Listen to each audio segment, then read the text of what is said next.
मला एक मगाशी तुम्हाला विचारत होतो की आपण ब्रशिंगबद्दल जेव्हा बोलत होतो की कशा प्रकारे ब्रश केलं पाहिजे. आता ब्रश पण वेगवेगळे प्रकारचे मिळू लागलेले आहेत. काही इलेक्ट्रिक आहेत, काही आपले मॅन्युअल आपले रेग्युलर जे काय आहेत ते.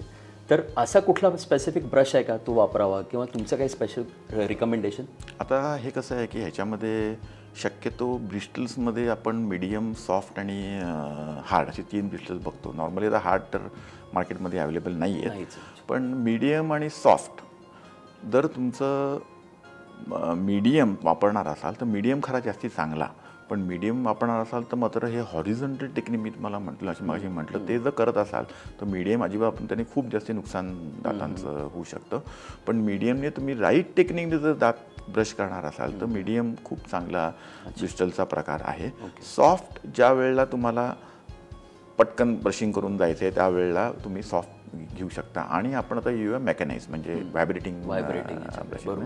खूप चांगले मी नाव घेत नाही आता इथे ब्रशेसचं, पण खूप चांगले इंटरनॅशनल ब्रँड्स इंडियामध्ये आता अवेलेबल आहेत.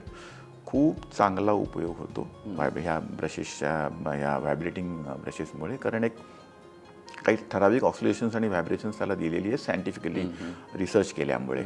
त्याच्यामुळे ब्रशिंगचं टाईम पण कमी होतं. दातावरचा असणारा जो प्लाक आहे ज्याला आपण एक पातळ अशी एक येलोविश बॅक्टेरियाजने भरलेली फिल्म असते, ती फिल्म पण ह्यानी खूप छान प्रकारे निघते.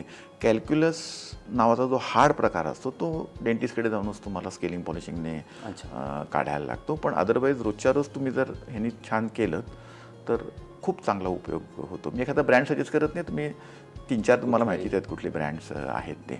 मात्र ह्याच्यामध्ये ह्या व्हायब्रेटिंग टूथब्रश जे आहेत, मेकॅनिक टूथब्रश जे आहेत, मोटराईज आहेत, त्याच्यामध्ये एक मात्र पेशंटने हे वापरायचे नाही आहे ज्यांच्या तोंडामध्ये क्राउन्स किंवा कॅप्स आहेत.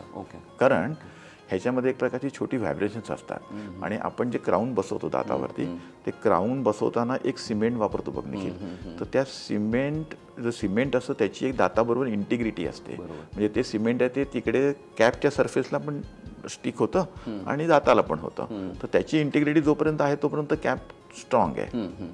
रोज तुम्ही हे वापरून त्याच्यावरती घेऊन गेलात समजा हा ब्रश, तर त्या व्हायब्रेशनमुळे ते जे बॉन्डिंग आहे आतमधलं ते थोडं वीक व्हायची शक्यता असते. आणि सलायवा आहे आपली ते जगातलं एक्सलंट सॉल्व्हंट आहे. त्यामुळे एकदा त्याला कुठे छोटंसं सिपेज किंचित जरी सापडलं तरी ते 1 वर्ष हळूहळू काम करून 1 वर्षाने अचानक कॅप दातासकट किंवा दात खराब होऊन हातात येऊ शकते.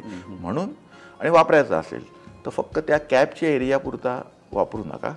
त्या कॅपच्यावर तुम्ही नॉर्मल साधा वापरू शकता आणि मग उरलेल्या ह्याच्यासाठी तुम्ही व्हायब्रेटिंग टूथब्रश वापरू शकता. पण खूप चांगलं आहे. म्हणजे टेक्नॉलॉजीचा फायदा तुम्ही घेतलाच पाहिजे, नक्कीच घेतला पाहिजे.